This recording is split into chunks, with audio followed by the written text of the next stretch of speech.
अस्सलाम वालेकुम स्टूडेंट्स। उम्मीद करता हूँ आप सब ठीक ठाक है, खैरियत से होंगे। अच्छा जी, इस वीडियो लेक्चर में मैं आप लोगों के साथ जो है वो कॉस्ट अकाउंटिंग की कुछ बेसिक बातें, कुछ बेसिक चीज़ें डिस्कस करूँगा। कुछ बेसिक कॉन्सेप्ट्स, बुनियादी बातें डिस्कस करूँगा जो आपको अपनी कॉस्ट अकाउंटिंग के पेपर से पहले पता होनी चाहिए। बहुत सारी इसमें ऐसी बातें होंगी जो आप पहले किसी लेवल पर पढ़ चुके होंगे, और बहुत सारी ऐसी बातें होंगी जो आपके लिए शायद नहीं हो। आप जो है वो बड़े तवज्जो से इस वीडियो को देखें, और वंस आप इस वीडियो को कंप्लीट करेंगे तो उसके बाद आपकी बुनियाद जो बेस है, जो कॉस्ट अकाउंटिंग की, वो पक्की हो जाएगी।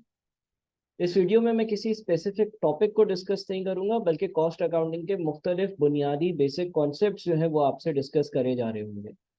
साथ में इस वीडियो में जो ये पीडीएफ फाइल में प्रिपेयर कर रहा हूँ, अगर आपको इसकी नीड हो तो आप मुझे व्हाट्सएप कर सकते हैं। मेरा व्हाट्सएप का नंबर है 0345308631 2। ठीक है जी, 0345308631 2। इस नंबर पर आप व्हाट्सएप कर मुझसे ये जो रेलेवेंट हमारी पीडीएफ फाइल है ये भी हासिल कर सकते हैं। देखिए, कॉस्ट अकाउंटिंग जो है वो आपको जो है वो एक फाइनेंशियल अकाउंटिंग से मुख्तलिफ दुनिया की तरफ लेकर जाती है।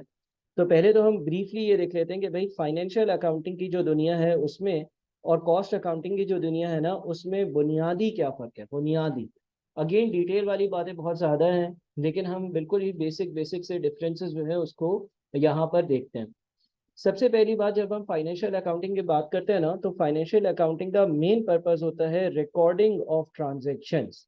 यानी कि जो बातें हो गई हैं इदारे में, जो ट्रांजैक्शंस हो गई हैं, जो चीज़ें हो गई हैं, उसकी डबल एंट्रीज पास करना, उसके लेजर्स बनाना, उससे प्रॉफिट एंड लॉस अकाउंट बनाना, बैलेंस शीट बनाना, और कंपनी के शेयर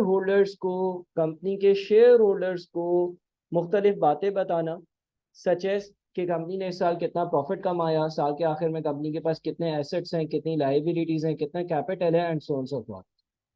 और जब हम फाइनेंशियल अकाउंटिंग की बात करते हैं तो ये फाइनेंशियल अकाउंटिंग एक एक्सटर्नल फोकस्ड अकाउंटिंग होती है, और ये जनरली रिक्वायर्ड बाय लॉ होती है। यानी कि मुख्तलिफ मुल्कों के कानून में ये लिखा हुआ होता है कि आपने जो है वो कॉस्ट फाइनेंशियल अकाउंटिंग करनी है।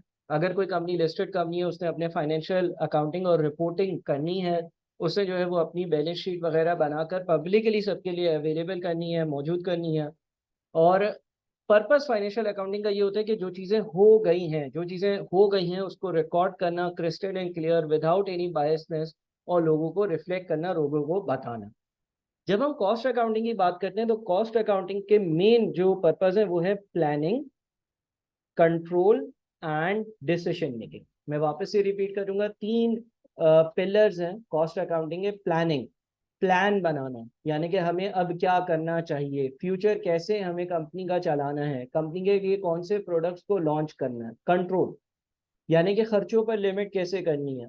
बिजली का बिल ज़्यादा आया तो उसको कम कैसे करना है। बिजली का बिल ज़्यादा आया तो उसमें हमारे लेबर की कोई फॉल्ट थी या नहीं, कंपनी के लोगों की कोई नुक्स था या नहीं, या वैसे ही बिजली का बिल जो है वो महंगाई की वजह से ज़्यादा आया है। खर्चों को कंट्रोल करना, चीज़ों को कंट्रोल करना, ऑपरेशंस को कंट्रोल करना, और मुख्तलिफ तरह के डिसीशंस लेना। मिसाल के तौर पर कोई प्रोडक्ट हमें लॉन्च करना चाहिए या प्रोडक्ट लॉन्च नहीं करना चाहिए, कोई काम करने का मुझे फ़ायदा होगा या नहीं, कोई मेरा लॉस मेकिंग प्रोडक्ट है, क्या उसको मैं बंद कर दूं, या उसको लॉस मेकिंग है फिर भी किसी रीज़न की वजह से चलाता रहूं। वो रीज़न क्या हो सकती है वो हम बाद में डिस्कस करेंगे। हम कहीं और नई जगह पर इन्वेस्टमेंट करें या ना करें। तो कॉस्ट अकाउंटेंट और फाइनेंशियल अकाउंटेंट मुख्तलिफ होते हैं। फाइनेंशियल अकाउंटेंट जो चीज़ें हो जाती है उसको रिकॉर्ड करता है। कॉस्ट अकाउंटेंट जो है वो फ्यूचर का प्लान बनाता है, चीज़ों को कंट्रोल करने की कोशिश करता है, और मुख्तलिफ तरह के डिसीजन मेकिंग टास्क परफॉर्म करता है, जिससे कंपनी जो है वो अपनी प्रॉफिटेबिलिटी को इंक्रीज कर सकती है, और कंपनी जो है वो अच्छे फायदे वाली चीज़ें आगे देख सकती है। जब हम planning, control and decision making की बात करते हैं तो शेयर होल्डर्स ये बोलते हैं हमने पैसा लगा दिया, हमें कमा कर बताओ, और कितना कमाया ये बताओ। जनरली कॉस्ट अकाउंटिंग करी जाती है मैनेजमेंट के लिए, यानी कि ये करी जाती है कंपनी के इंटरनल लोगों के लिए, कंपनी में जो लोग काम कर रहे हैं उनके लिए करी जाती है, ताकि वो ये देख सकें कि भाई कंपनी जो है उसने कैसे आगे बढ़ना है, और कंपनी को मदद मिले उसके आगे बिजनेसेस कंडक्ट करने के लिए। अमूमन आम तौर पर कोई legal requirement, no legal requirement, कोई लीगल रिक्वायरमेंट नहीं होती है कि एक कंपनी ने अपनी कॉस्ट अकाउंटिंग करवानी ही है। तो ये बुनियादी से दो डिफरेंस है कि फाइनेंशियल अकाउंटिंग और कॉस्ट अकाउंटिंग में क्या डिफरेंस है। अगेन इसके बहुत ज़्यादा डिटेल्ड लेक्चर्स में इन बातों को डिटेल में भी डिस्कस किया गया, लेकिन इस वीडियो का पर्पज़ आपको कॉस्ट अकाउंटिंग से फेमिलियरिटी पैदा करना है, आप लोगों को बताना है कि आखिर कॉस्ट अकाउंटिंग किस चीज़ को कहते हैं, किस चीज़ का नाम है और फाइनेंशियल अकाउंटिंग से वो क्यों डिफरेंट है। जब हम कॉस्ट अकाउंटिंग की बात करते हैं तो कॉस्ट अकाउंटेंट को मुख्तलिफ आप कॉस्ट अकाउंटिंग के मुख्तलिफ चैप्टर्स में मुख्तलिफ चीज़ें फर्दर भी डिस्कस करोगे। अच्छा, ये मेरा व्हाट्सएप का नंबर है, अगर किसी को भी ये वाली पीडीएफ चाहिए तो वो मुझसे मांग सकता है। और लेकिन जब आप कॉस्ट अकाउंटिंग पढ़ोगे तो बहुत सारी बार आपको बहुत बुनियादी कुछ बेसिक कॉस्ट अकाउंटिंग के प्रिंसिपल्स या बातें हैं जिससे आपको आगाही होनी चाहिए।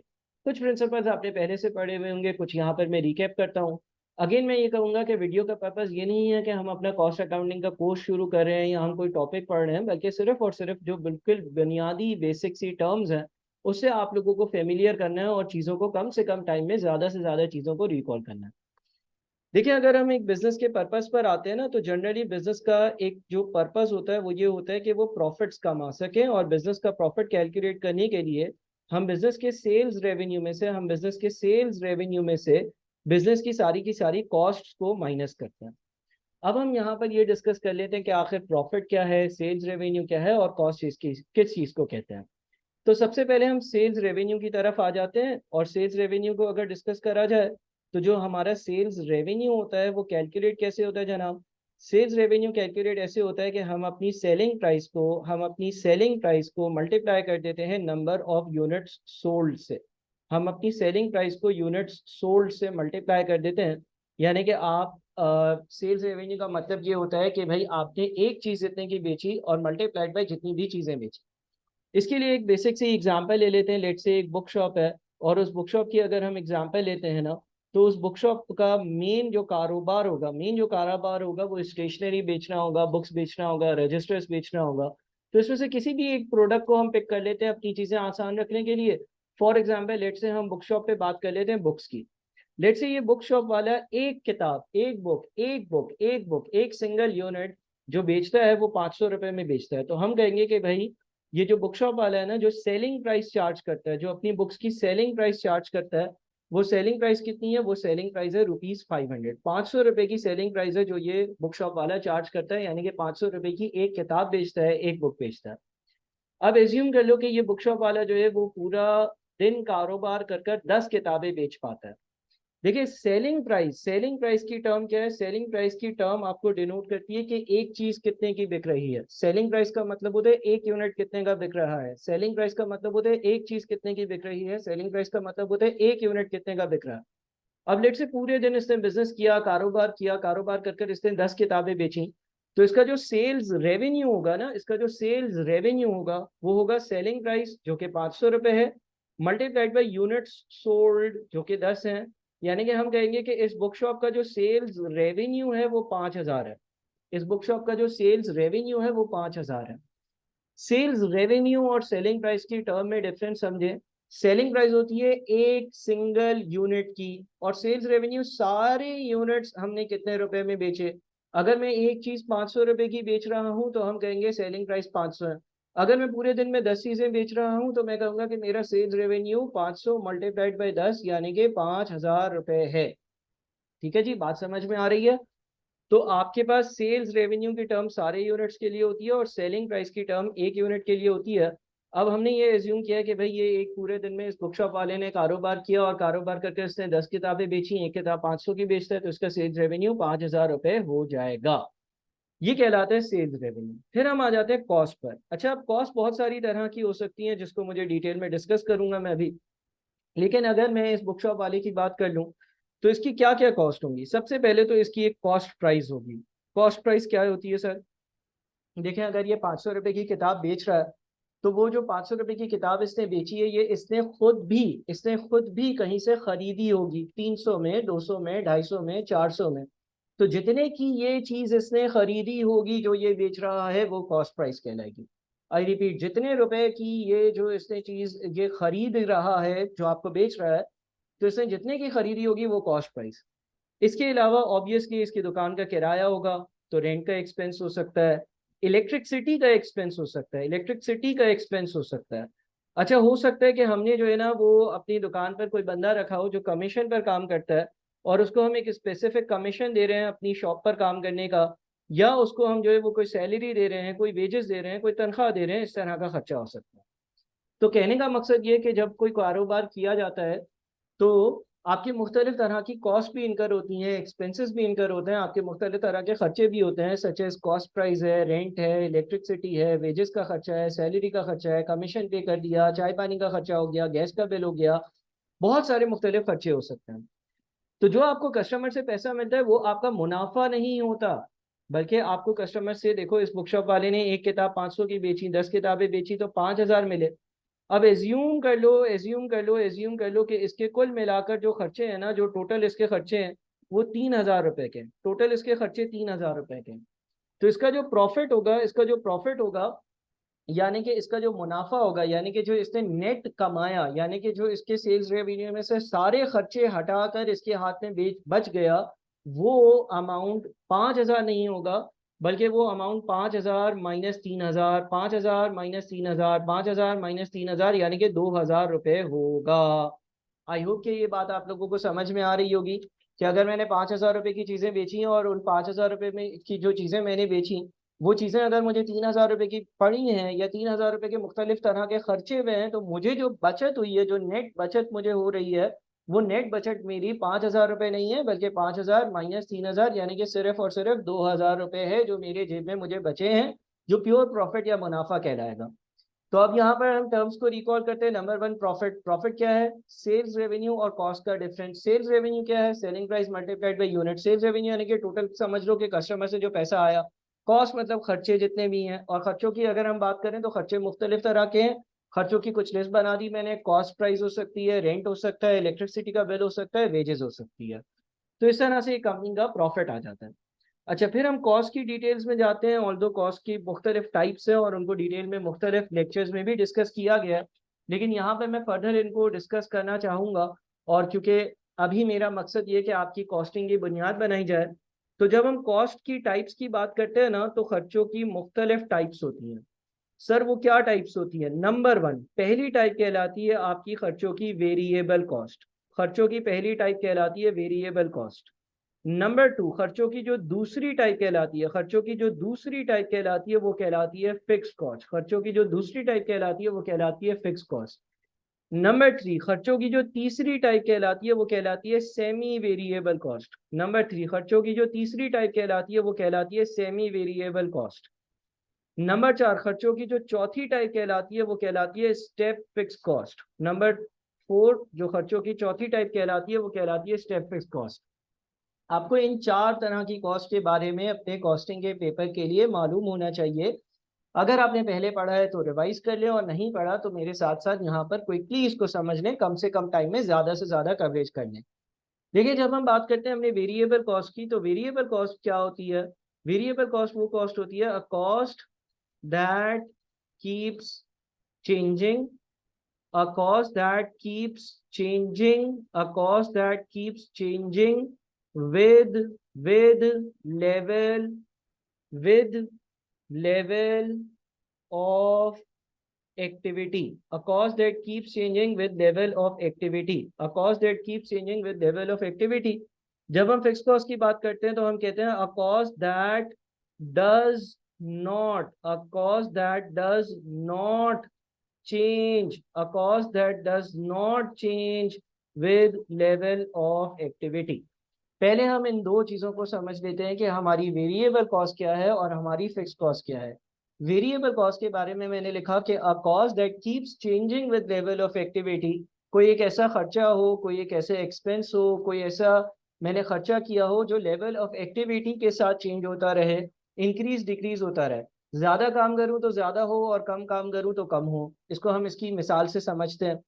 फिक्स कॉस्ट क्या है? A fix cost, a cost that does not change with level of activity. कोई ऐसा खर्चा जो लेवल ऑफ एक्टिविटी के साथ चेंज नहीं होगा, उसको हम फिक्स कॉस्ट कहते हैं। यानी कि कारोबार ज्यादा हो, कारोबार कम हो, वो खर्चा चेंज ना हो, वो खर्चे की अमाउंट तब्दील ना हो, ऐसा खर्चा हम फिक्स कॉस्ट कहते हैं। अब यहाँ पर इन दोनों चीजों को समझते हैं। ये दोनों बड़ी बुनियादी चीजें हैं, और उसके बाद दो थोड़ी सी कॉम्प्लेक्स चीजें हैं, उसको बाद में देखते हैं। वेरिएबल कॉस्ट से पहले फिक्स कॉस्ट को अगर समझ लिया जाए तो बड़ी आसानी हो जाएगी। तो हम फिक्स कॉस्ट को देखते हैं। देखिए फिक्स कॉस्ट क्या होती है। फिक्स कॉस्ट की डेफिनेशन है cost that does not change with level of activity. कोई ऐसा खर्चा मैं इनकर करूं जो लेवल ऑफ एक्टिविटी के साथ चेंज ना हो, जो नंबर ऑफ यूनिट्स के साथ चेंज ना हो, जो कारोबार के ज्यादा या कम होने की वजह से चेंज ना हो। मिसाल ले लेते हैं उसी बुक शॉप की। और मैं ये कहता हूँ कि जो मैंने बुक शॉप के ऊपर एग्जाम्पल दी थी, उसके लिए मैंने जब बिजनेस स्टार्ट किया ना, तो मैंने बुक शॉप जो है ना वो रेंट पर ली। तो जाहिर है अगर मैंने बुक शॉप रेंट पर ली है तो उसका रेंट पे कर रहा हूँ, तो एक चीज कहलाएगी rent of book shop. Rent of book shop, ठीक है जी। मैंने बुक शॉप रेंट पर ली, मैंने बुक शॉप जब रेंट पे ली तो उसका रेंट पे कर रहा हूँ। उसका महीने का कोई XYZ अमाउंट का रेंट होगा। वो जो मैं रेंट पे कर रहा हूँ मेरे लिए वो फिक्स कॉस्ट है। सर क्यों वो रेंट फिक्स कॉस्ट है? रेंट इसलिए फिक्स कॉस्ट है क्योंकि अगर ज्यादा कस्टमर्स आए तो भी वही रेंट देना है, जो अगर कम कस्टमर्स आए तो मुझे रेंट देना होगा। आप एज्यूम कर लो कि महीने का जो रेंट है ना वो है रुपीज, आसानी के लिए ₹10,000 पर मंथ। लेट से आसानी के लिए मैं ये कहता हूँ कि एक महीने का जो रेंट है ना वो 10,000 रुपये का है। यानी कि एक महीने का मुझे 10,000 रुपये का किराया देना होता है। अच्छा, जनवरी में मैंने ये जगह किराए पे ली, जनवरी के बाद आया फरवरी, फरवरी के बाद आया मार्च, मार्च के बाद आया अप्रैल। ठीक है जी, 3-4 महीने ऐसे ही मैं ड्राफ्ट कर लेता हूँ, लिख लेता हूँ। मैं यहाँ पे लिख देता हूँ यूनिट्स, यानी कि मैंने कितनी किताबें बेची हैं, एज्यूमिंग कि मैं सिर्फ और सिर्फ किताबें ही बेचता हूँ बुक शॉप से। और मैं यहाँ पे लिख देता हूँ रेंट की कॉस्ट की अमाउंट। ठीक है जी, जनवरी में मैंने नया नया बिजनेस शुरू करा, एक किताब बिकी। फरवरी में मेरा बिजनेस थोड़ा सा चलने लगा, यानी कि थोड़ा सा और कस्टमर्स आए, और लेट से 2 यूनिट्स या 2 किताबें बिकी। मार्च में जो है वो 4 किताबें बिक गई, और अप्रैल में जो है वो 8 किताबें बिक गई। ऐसे ही कोई एग्जाम्पल ले रहा हूँ, कोई भी नंबर जो है वो मैं ऐसे ही ले रहा हूँ आपको समझाने के लिए। कॉस्ट की बात करते हैं। जनवरी का किराया मुझे कितना देना पड़ेगा? 10,000। फरवरी का किराया कितना देना पड़ेगा? 10,000। मार्च का किराया कितना देना पड़ेगा? 10,000। अप्रैल का किराया कितना देना पड़ेगा? 10,000। क्यों सर, क्या ये किराया इंक्रीज नहीं होगा? आपका बिजनेस ज्यादा हो रहा है? नहीं। अगर मैंने किराएदार से ये बात की हुई है मैं तुम्हें बुक शॉप का किराया दूंगा 10,000, तो उससे इसका ये कंसर्न नहीं है कि मेरी दुकान पर कितने कस्टमर्स आते हैं। एक कस्टमर आएगा तो भी किराया 10,000 देना है, 2 कस्टमर्स आएंगे तो भी किराया 10,000 देना है, 4 कस्टमर्स आएंगे तो भी किराया मुझे 10,000 रुपये देना है, और अगर 8 कस्टमर्स आ जाते हैं तो भी मुझे उस सिचुएशन में किराया 10,000 रुपये ही देना होगा। तो जो मेरी रेंट की कॉस्ट है वो एक प्योर फिक्स कॉस्ट की एग्जांपल होती है, क्योंकि ये कॉस्ट जो है वो लेवल ऑफ एक्टिविटी के साथ इंक्रीज डिक्रीज नहीं होती है। ये कॉस्ट लेवल ऑफ एक्टिविटी के साथ चेंज नहीं होती है। चाहे ज़्यादा कारोबार हो चाहे कम कारोबार हो, मुझे उतना ही खर्चा पे करना पड़ता है। अच्छा जी, अब इससे रेलेवेंट जो है वो दो तरह के ग्राफ बनाए जाते हैं। एक आपके पास फिक्स कॉस्ट का ग्राफ होता है, जो हमारे पास टोटल फिक्स कॉस्ट का ग्राफ होता है, जो हमारे पास टोटल फिक्स कॉस्ट का ग्राफ होता है। और वो टोटल फिक्स कॉस्ट का ग्राफ कुछ यूं बनता है कि आप एक जगह पर यूनिट्स लिख दें और एक जगह पर आप लिख दें टोटल फिक्स कॉस्ट। एक जगह पर यूनिट्स लिख दें और एक जगह पर लिख दें टोटल फिक्स कॉस्ट। ये ग्राफ जो है वो आप बनाना सीख लेंगे तो मजीद कॉन्सेप्ट क्लियर हो जाएंगे। देखिए फिक्स कॉस्ट क्या होती है, चाहे एक चीज बेचो, दो चीज बेचो, ना बेचो, 3 बेचो, 4 बेचो, 5 बेचो, 6 बेचो, 7 बेचो, जितनी भी चीजें बेच लो, जितनी भी चीजें बेच लो, जितने भी यूनिट्स बिक रहे होंगे, आपकी फिक्स कॉस्ट जो है वो सेम रहेगी। यानी कि लेट से ये अगर 5,000 रुपये है, ये अगर 10,000 रुपये है, और इसके ऊपर अगर लेट से ये 15,000 रुपये है, तो फिक्स कॉस्ट वो कॉस्ट होती है जो लेवल ऑफ एक्टिविटी के साथ कभी भी चेंज नहीं होती है। लिहाजा वो हमेशा 10,000 रुपये रहेगी। लिहाजा अगर टोटल फिक्स कॉस्ट का ग्राफ बनाया जाएगा, अगर टोटल फिक्स्ड कॉस्ट का ग्राफ बनाया जाएगा, याद रहे ये टोटल फिक्स कॉस्ट का ग्राफ है, तो टोटल फिक्स कॉस्ट का जो ग्राफ होगा वो एक स्ट्रेट लाइन ग्राफ बनेगा। जो टोटल फिक्स कॉस्ट का ग्राफ होगा वो एक स्ट्रेट लाइन ग्राफ बनेगा, यानी कि सीधी सीधी सी लाइन बनेगी। ये टोटल फिक्स कॉस्ट का ग्राफ है। टोटल फिक्स कॉस्ट का ग्राफ एक स्ट्रेट लाइन ग्राफ बनेगा, ना ये ऊपर जाएगा ना ये नीचे जाएगा, एक ही तरह से पैरेलल टू एक्स एक्सिस चलता रहेगा, क्योंकि जितने भी यूनिट्स इंक्रीज हो कॉस्ट ने उतना ही रहना है।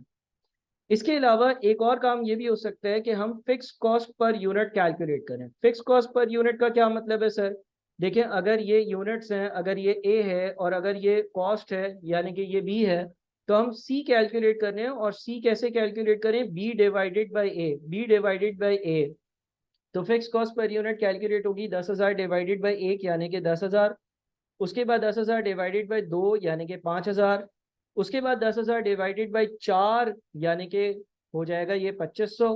और उसके बाद 10,000 डिवाइडेड बाय 8, 10,000 डिवाइडेड बाय 8 यानी कि 1250 तो ये आपके पास फिक्स कॉस्ट पर यूनिट है। अब सर इसकी क्या लॉजिक है ये भी बता दें। बिल्कुल लॉजिक भी बता देते, लेकिन पहले हम ये देखते हैं कि फिक्स कॉस्ट पर यूनिट हमने कैसे कैलकुलेट करी। हमने जो है वो टोटल कॉस्ट को नंबर ऑफ यूनिट से डिवाइड किया, तो हमारे पास फिक्स कॉस्ट पर यूनिट की वैल्यू आ गई। अच्छा जी, sir fix cost per unit क्यों कैलकुलेट करी जाती है? बहुत सारे वक्त हमें फिक्स कॉस्ट पर यूनिट की जरूरत होती है। कैसे सर? मिसाल के तौर पे तुम यूं समझ लो कि तुम अपने इंस्टीट्यूट जहाँ पे भी तुम पढ़ने आए हो वहां से तुम अपने घर जा रहे हो, और तुम्हारे घर तक जाने का जो किराया है ना, वो लेट से कोई टैक्सी सर्विस वाला जो है वो 400 रुपये लेता है। अब अगर तुम अकेले जा रहे हो तो 400 रुपये का जो किराया है वो तुमने खुद बर्दाश्त करना है। इसको एग्जाम्पल को चेंज करते हैं, अगले दिन तुम दोबारा अपने घर जा रहे थे, टैक्सी सर्विस वाले ने 400 रुपये ही बोले, लेकिन अब तुम भी जा रहे हो और साथ में तुम्हारा एक दोस्त भी तुम्हारे साथ जा रहा है, और फैसला ये हुआ कि भाई वो रास्ते में उतर जाएगा, किराया आप इक्वली डिवाइड करोगे। अब देखें ये है तो 400 रुपये का ही किराया ना, क्योंकि उस टैक्सी में 3 या 4 लोगों के बैठने की जगह थी, तो टैक्सी वाले ये नहीं बोलेगा कि एक बंदे थे तो 400 रुपये और 2 बंदे हो तो 800 रुपये। मैं एज्यूम कर रहा हूँ कि आपने एक कैब किराए पे लिया, लेकिन अगर आपको ये कैलकुलेट करना हो कि एक बंदे के हिस्से में कितना किराए का अमाउंट आएगा, तो आप बोलोगे टोटल किराया 400 है, डिवाइडेड बाय, अब 2 लोग हैं तो 2 से डिवाइड किया और एक हिस्से में 200 आए। इसका मतलब आपने fix cost per unit calculate करी। इसी तरह से अब एज्यूम कर लो कि लेट से 400 रुपये का कैब वाले ने किराया बोला और आप अपने घर जा रहे हो, और साथ में आपके जो है वो 3 और लोग हैं, आपके दोस्त हैं जो रास्ते में ड्रॉप होंगे, और डिसाइड ये हुआ कि किराया इक्वली हम सब बांटेंगे। तो इस केस में क्या हो जाएगा कि जो 400 रुपये का किराया है उसके हम 4 हिस्से करेंगे, और जब 400 रुपये के किराए के 4 हिस्से करेंगे तो हमें ये पता चल जाएगा कि एक बंदे के हिस्से में कितना किराया आ रहा है, 400 डिवाइडेड बाई 4 यानी कि 100 रुपये। तो अगेन ये एक फिक्स कॉस्ट थी, इसको मैंने यूनिट्स पर, लोगों पर डिवाइड किया ताकि मुझे ये पता चले कि एक के हिस्से में कितने पैसे आ रहे हैं। तो फिक्स कॉस्ट पर यूनिट जो है उसको कैलकुलेट करने का ये मकसद होता है कि हम ये देख लें कि भाई एक बंदे के हिस्से में कितना पैसा आ रहा है। अच्छा, यहाँ पर मैं एक और चीज़ हाईलाइट करना चाहूँगा कि जो डेफिनेशन होती है फिक्स कॉस्ट की या किसी भी चीज़ की, वो हमेशा टोटल वाले कॉलम पर अप्लाई होती है। कोई बच्चा ये ना सोचे कि सर डेफिनेशन थी a cost that does not change with level of activity, यानी कि फिक्स कॉस्ट एक खर्चा है ऐसा जो लेवल ऑफ एक्टिविटी के साथ चेंज ही नहीं होगा। लेकिन सर जब यूनिट्स बढ़ रहे हैं तो फिक्स कॉस्ट तो कम हो रही है। तो उनको मेरा आंसर ये है कि ये जो डेफिनेशन आपने पढ़ी है ये अप्लाई होगी टोटल वाले कॉलम पर, टोटल वाले कॉलम पर, टोटल वाले कॉलम पर। जाहिर है पर यूनिट तो खर्चा जो है जब वो डिस्ट्रीब्यूट होता रहेगा, लोग बढ़ते रहेंगे तो तकसीम ज्यादा होती रहेगी। तो आपके पास फिक्स कॉस्ट वो कॉस्ट होती है जो टोटल, जिसका जो है वो इंक्रीज नहीं होता, उसको हम फिक्स कॉस्ट कहते हैं। अच्छा, अब यहाँ पर एक और बात भी हाईलाइट करता जाऊं कि हमने ये पढ़ा कि a fix cost is a cost that does not change with level of activity.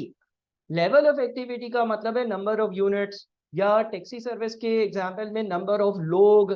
तो ये भी याद रहे कि फिक्स कॉस्ट किसी और रीजन की वजह से इंक्रीज हो सकती है। क्या मतलब सर? समझे नहीं, इसको मैं जरा समझाता हूँ। लेट से आपने ये जो किराए दुकान ली थी किराए पर, जिसका 10,000 रुपये पर मंथ किराया था, ये आपने ली थी साल 2023 में। साल 2024 आ गया, साल 2024 आ गया, इस दुकान का मालिक आपके पास आया, उसने बोला देखो पुराना रेंट एग्रीमेंट एक्सपायर हो गया है, तुम पिछले साल के हर महीने मुझे 10,000 रुपये किराया देते थे, अब मैं तुमसे एक महीने का किराया 11,000 रुपये लूंगा क्योंकि महंगाई आ गई है। तो फिक्स कॉस्ट की डेफिनेशन ने ये भी कहा कि देखो फिक्स कॉस्ट चेंज हो सकती है लेकिन किसी और रीजन की बेसिस पर, यानी कि महंगाई की बेसिस पर इंक्रीज हो सकती है, रेंट एग्रीमेंट एक्सपायर हो गया उस बेसिस पर इंक्रीज हो सकती है, लेकिन यूनिट्स की बेसिस पर इंक्रीज नहीं हो सकती है। अगर तुम्हारा किराएदार 2023 के बजाय 2024 में 10,000 के बजाय 12,000 11,000 रुपये किराया लेता है, इस वजह से बढ़ा रहा है कि महंगाई आ गई है, तो वो लेवल ऑफ एक्टिविटी नहीं है, बल्कि वो कोई और रीजन है, इन्फ्लेशन है। ठीक है जी, तो फिक्स कॉस्ट वो कॉस्ट होती है जो लेवल ऑफ एक्टिविटी के साथ चेंज नहीं होती। अच्छा, कभी कभार हम लोग जो है वो फिक्स कॉस्ट पर यूनिट का भी ग्राफ बनाया करते हैं। तो अगर मैं आपके सामने यहाँ पर यूनिट्स का, अगर मैं आपके सामने यहाँ पर यूनिट्स का और मैं आप लोगों के सामने फिक्स कॉस्ट पर यूनिट का ग्राफ बना दूं, यानी कि यहाँ पर मैं लिख दूं fixed cost per unit, fix cost per unit, और एक्स एक्सिस पे लिख दूं यूनिट्स, और ऊपर वाली इंफॉर्मेशन का ग्राफ बना जाए, 1 यूनिट है, 2 यूनिट्स हैं, 4 यूनिट्स हैं और 8 यूनिट्स हैं। तो 1 यूनिट पर आपके पास जो टोटल फिक्स कॉस्ट आ रही है वो आ रही है 10,000 फिक्स कॉस्ट पर यूनिट की बात कर रहा हूँ, फिक्स कॉस्ट पर यूनिट देखें 10,000 थी। उसके बाद 2 यूनिट्स पर जो आपकी फिक्स कॉस्ट पर यूनिट आ रही है वो आधी हो गई और वो आ रही है 5,000। उसके बाद 4 यूनिट्स पर आपकी फिक्स कॉस्ट पर यूनिट हो गई तकरीबन 2,500 और उसके बाद 8 यूनिट्स पर वो हो गई 12,500। तो क्या हो रहा है कि यहाँ पर ये ग्राफ इस तरह से कुछ बनेगा। इस ग्राफ में ये याद रखिएगा कि ये ग्राफ कभी भी एक्स एक्सिस से मीट नहीं होगा, यानी कि ये जो नीचे लाइन जा रही है ये नीचे जाते जाते जाते जाते ऐसा नहीं होगा कि एक्स एक्सिस से टकराए, यूं बिल्कुल ही कर्व बनेगा। और अगर आप कोई और वैल्यूज कोई और एग्जाम्पल ले लो उसका भी ग्राफ बनाओगे तो कर्व तरह का ग्राफ ये बन रहा होगा।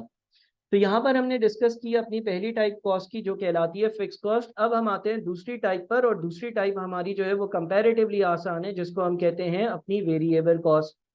अच्छा, फिक्स कॉस्ट के वो वाले केसेस जिसमें फिक्स कॉस्ट इंक्रीज हो जाए किराया बढ़ने की वजह से या किसी और रीजन की वजह से, वो हम कुछ वक्त बाद डिस्कस करेंगे। वेरिएबल कॉस्ट के बारे में हमने डिस्कस किया कि variable cost is a cost that does change with level of activity, units के साथ चेंज होती है।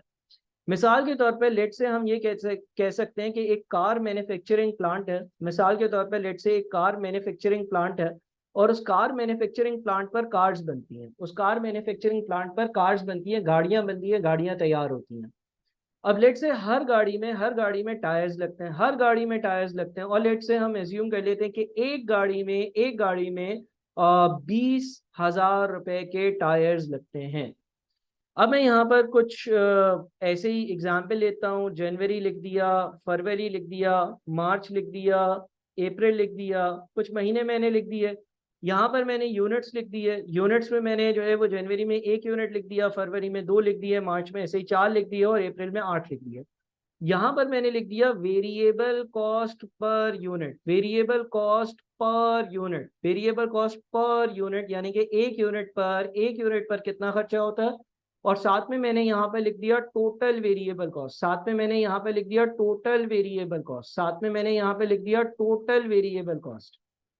अच्छा जी, वेरिएबल कॉस्ट पर यूनिट। एक गाड़ी पर 20,000 रुपए के टायर्स लगते हैं, एक गाड़ी पर 20,000 रुपए के टायर्स लगते हैं, एक गाड़ी पर 20,000 रुपए के टायर्स लगते हैं। एक गाड़ी पर कितने के टायर्स लगते हैं? 20,000 रुपए के। एक गाड़ी पर कितने रुपए के टायर्स लगते हैं? 20,000 रुपए के। वेरिएबल कॉस्ट पर यूनिट का मतलब ये है कि एक यूनिट पर, एक गाड़ी पर, एक चीज पर कितने रुपए का खर्चा हो रहा है। तो भाई मैं एक गाड़ी जो है वो जब मैन्युफैक्चर करता हूँ, मेरी गाड़ियां बनाने की फैक्ट्री है, उसमें जब मैं एक गाड़ी मैन्युफैक्चर करता हूँ तो उसमें 20,000 रुपए के टायर्स लगते हैं। और अगर मैं एक ही गाड़ी बनाऊंगा तो टोटल खर्चा जो मेरी जेब से होगा वो 20,000 रुपये होगा। अगर मैं 2 गाड़ियां बनाऊंगा तो टोटल खर्चा जो होगा वो 40,000 रुपये होगा। अगर मैं चार गाड़ियां बनाऊंगा जो टोटल खर्चा होगा वो 80,000 रुपये होगा। अगर मैं 8 गाड़ियां बनाऊंगा जो टोटल खर्चा होगा वो 160,000 होगा। अच्छा, इसी तरह से यूं सोच लें, मई में मैंने फैक्ट्री जो है ना वो कुछ अरसे के लिए बंद कर दी और एक भी गाड़ी नहीं बना। तो कितना खर्चा होगा? सर, तो टोटल खर्चा तो होगा ही नहीं। ठीक है। तो अब देखिए अगेन, वेरिएबल कॉस्ट की डेफिनेशन थी, variable cost is a cost that keeps changing with level of activity, यानी कि ज्यादा काम करोगे तो ज्यादा खर्चा होगा, कम काम करोगे तो कम खर्चा होगा। यहाँ पर हमने ये देख लिया कि भाई अगर मिसाल के तौर पर एक गाड़ी पर 20,000 रुपए के टायर्स लग गए हैं और मैं एक भी गाड़ी नहीं बनाता तो टोटल खर्चा 0 होगा। एक गाड़ी बनाऊंगा 20,000 होगा, 2 गाड़ियां बनाऊंगा 40,000 होगा, 4 गाड़ियों पर 80,000 होगा, एंड सो ऑन, वो इंक्रीज होता रहेगा। अगेन डेफिनेशन किस चीज पर अप्लाई होती है? डेफिनेशन हमेशा टोटल के कॉलम पर अप्लाई होती है। डेफिनेशन हमेशा टोटल के कॉलम पर अप्लाई होती है। और यहाँ पर क्या हो रहा है कि अगर ये ए है और ये बी है तो हमारे पास जो सी आ रहा है वो सी कैसे आ रहा है? वो सी आ रहा है हमारे पास ए मल्टीप्लाइड बाई बी से, ए मल्टीप्लाइड बाई बी से हमारे पास सी आ रहा है। ठीक है जी। तो अगेन हम यहाँ पर दो तरह के अपने ग्राफ्स बना सकते हैं। एक हम ग्राफ बना सकते हैं अपना यूनिट्स का, एक ग्राफ हम बना सकते हैं अपना यूनिट्स का और टोटल वेरिएबल कॉस्ट का। एक ग्राफ हम बना सकते हैं अपने पास यूनिट्स का और टोटल वेरिएबल कॉस्ट का। एक ग्राफ हम बना सकते हैं अपने पास यूनिट्स का और टोटल वेरिएबल कॉस्ट का। ये ग्राफ कैसे बनेगा भाई? 0 यूनिट्स पर खर्चा कितना है? 0 यूनिट्स पर 0 खर्चा है। 1 यूनिट पर खर्चा कितना है? 1 यूनिट पर 20,000 रुपए का खर्चा है। अच्छा, 2 यूनिट्स होते, 2 गाड़ियां बनाता तो कितना खर्चा होता? 2 गाड़ियों पर 40,000 का खर्चा होता टायर्स का। अच्छा, 3 गाड़ियां बनाता तो कितना खर्चा होता? 3 गाड़ियों पर जो है वो 60,000 का खर्चा होता। और इसी तरह से ये ग्राफ इस तरह से ऊपर जाता रहेगा। 0 गाड़ी पर 0 का खर्चा, 1 पे 20,000 का खर्चा, 2 पर 40,000 का खर्चा, 3 पर 60,000 का खर्चा, 4 पर 80,000 का खर्चा, 5 पर 1 लाख रुपए का खर्चा। तो आपके पास एक जगह पर यूनिट्स है और एक जगह पर टोटल वेरिएबल कॉस्ट है, और जैसे जैसे यूनिट्स इंक्रीज होते रहते हैं वैसे वैसे आपका ये खर्चा जो है वो इंक्रीज होता रहता है। यह आपका यूनिट्स का और टोटल वेरिएबल कॉस्ट का जो ग्राफ है वो है। इसके अगेंस्ट अगर हम दूसरा ग्राफ बना दें, जो ग्राफ हम बना लें अपने पास यूनिट्स का, यानी कि एक जगह पर हम अपने सारे यूनिट्स लिख दें और दूसरी जगह पर हम अपनी वेरिएबल कॉस्ट पर यूनिट की वैल्यू लिख दें, दूसरी जगह पर हम अपनी वेरिएबल कॉस्ट पर यूनिट की वैल्यू लिख दें, तो हमारा ग्राफ किस तरह से बनेगा? 0 यूनिट्स हो, 1 यूनिट हो, 2 यूनिट हो, 3 यूनिट हो, 4 यूनिट हो, 5 यूनिट हो, आपकी जो वेरिएबल कॉस्ट पर यूनिट है, आपकी जो वेरिएबल कॉस्ट पर यूनिट है वो हमेशा 20,000 रुपए ही है। सर पहला वाला ग्राफ क्या बताता है? वो बताता है टोटल खर्चा कितना होगा। सर दूसरा वाला ग्राफ क्या बताता है? वो बताता है कि भाई 0 यूनिट्स, अगर आप 0 यूनिट्स बनाओगे तो एक गाड़ी पर अगर टायर लगाते तो कितने के लगते? 20,000 के। आप अगर 2 गाड़ियां बनाओगे तो भी एक गाड़ी पर कितने के टायर लगते? 20,000 के। लेकिन दोनों टर्म्स को आप समझें, जो आपके पास दूसरा वाला ग्राफ है वो बताता है कि एक गाड़ी का कितना खर्चा है, एक गाड़ी बनाने का कितना खर्चा है। ठीक है जी। तो ये हमारी वेरिएबल कॉस्ट होती है। वक्त के साथ साथ चीजें कॉम्प्लेक्स होंगी तो हम मजीद चीजें भी इसमें डिस्कस करते रहेंगे। अच्छा, फिर मैंने आप लोगों को एक और चीज बताई, जो मैंने कहा कि भाई एक और टाइप होती है कॉस्ट की जिसको हम कहते हैं अपनी सेमी वेरिएबल कॉस्ट। एक और टाइप होती है कॉस्ट की जिसको हम कहते हैं semi variable cost. Semi variable cost, semi variable cost, या इसको हम कभी कभी जो है वो सेमी फिक्स कॉस्ट भी कहते हैं, सेमी फिक्स कॉस्ट भी कहते हैं। ठीक है जी। इस तरह के मुख्तलिफ इसके नाम हैं। सर ये कॉस्ट कौन सी होती है? ये कॉस्ट ना फिक्स्ड होती है ना वेरिएबल होती है, बल्कि इसकी प्योर डेफिनेशन ये है कि it is a combination, it is a combination, it is a combination of fixed, it is a combination of fixed and variable, it is a combination of fixed and variable, it is a combination of fixed and variable। ये एक ऐसा खर्चा होता है जिसका कुछ हिस्सा fixed होता है और कुछ हिस्सा वेरिएबल होता है। आई रिपीट, ये सेमी वेरिएबल कॉस्ट, ये सेमी फिक्स कॉस्ट एक ऐसी कॉस्ट होती है जिसका कुछ हिस्सा फिक्स्ड होता है और कुछ हिस्सा इसका वेरिएबल होता है, यानी कि इसमें दोनों तरह के खर्चे पाए जाते हैं। अब इसकी एग्जांपल क्या हो सकती है? देखिए, लेट से हम बोल लेते हैं भाई के इलेक्ट्रिक का बिल, कोई यूटिलिटी कंपनी का बिल, टेलीफोन का बिल। अमूमन ये जो खर्चे होते हैं ना, ये पूरे के पूरे फिक्स भी नहीं होते और पूरे के पूरे वेरिएबल भी नहीं होते। या आप बात कर सकते हो किसी टैक्सी सर्विसेज के फेयर की। अगर कोई टैक्सी सर्विस है तो उसका जो किराया होता है, किस तरह से सर? देखिए, के इलेक्ट्रिक का बिल जो है ना, लेट से या कोई और इलेक्ट्रिसिटी की कंपनी है, उसने बोला है भाई हम आपके घर पर इलेक्ट्रिसिटी देंगे, लेकिन उन्होंने ये बोला है कि एक चीज होगी लाइन रेंट, और लाइन रेंट जो होगा ना वो होगा 500, लाइन रेंट होगा 500 और ये होगा फिक्स कॉस्ट। इसका क्या मतलब है? इसका ये मतलब है कि हमने आपके घर पे मीटर लगाया, तारे लगाई, आपको बिजली की फैसिलिटी दी, अब हम आपसे महीने के 500 रुपए तो लेंगे ही लेंगे, चाहे आप बिजली इस्तेमाल करो चाहे आप बिजली इस्तेमाल ना करो, ये 500 रुपए तो आपने हमें देने ही होंगे। ये 500 रुपए आप लाजमी हमें दोगे। इस 500 रुपए में कोई गुंजाइश नहीं होगी। बिजली का एक भी यूनिट इस्तेमाल ना हो तो भी 500 देने होंगे, बिजली के 1 यूनिट इस्तेमाल हो तो भी 500 देने होंगे, बिजली के 2 यूनिट इस्तेमाल हो तो भी 500 देने होंगे। ये वाले 500 पे कोई रियायत नहीं है। ये 500 रुपए आपने हर सूरत हर हाल हमें पे करना है। तो जो पैसा मुझे हर सूरत हर हाल पे करना है वो मेरी फिक्स कॉस्ट हो जाती है।